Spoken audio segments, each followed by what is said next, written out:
Bismillahirrahmanirrahim. Assalamualaikum warahmatullahi wabarakatuh.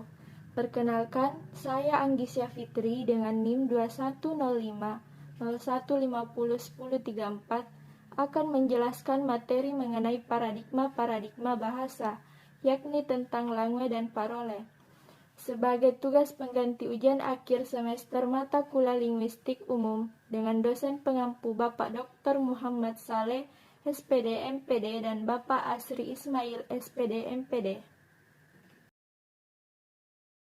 Ferdinand de Saussure adalah salah satu tokoh ahli bahasa Swiss yang memperkenalkan kajian linguistik dengan menerbitkan buku Cours de Linguistique Générale, atau dalam bahasa Indonesia artinya pengantar linguistik umum. Bukunya baru terbit setelah 2 tahun kematiannya yang disusun serta diterbitkan oleh Ronaldo dan Albert Schweitzer pada tahun 1915. Berdasarkan catatan kuliah selama Ferdinand mengajar di Universitas Jenewa tahun 1906. Dalam buku inilah terkandung pandangan Saussure yang menjadi kajian baru bahasa, yaitu telaah sinkronik dan diakronik, perbedaan langue dan parole, perbedaan signifian dan signifi, serta hubungan sintakmatik dan paradigmatik. Langue dan parole merupakan istilah dalam ilmu linguistik yang dikemukakan oleh Ferdinand de Saussure dalam buku Cours de Linguistique Générale atau pengantar linguistik umum. Langue adalah keseluruhan sistem yang berfungsi sebagai alat komunikasi verbal antar anggota masyarakat bahasa, sifatnya abstrak. Langue ini secara sederhana dapat digambarkan sebagai konsep bahasa yang masih ada dalam pikiran manusia belum berupa tuturan.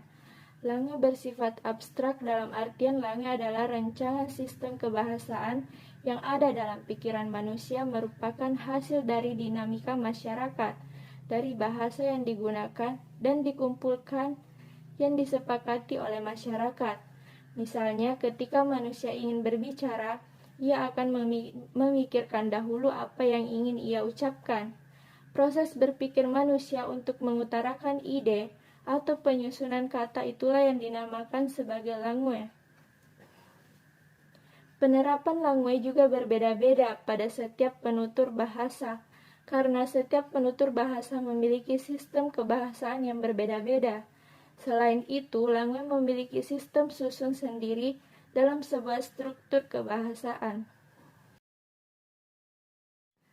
Parole adalah realita fisis bahasa. Parole menjadi konsep yang lebih konkret sebab muncul sebagai bentuk tindak tutur pengguna bahasa.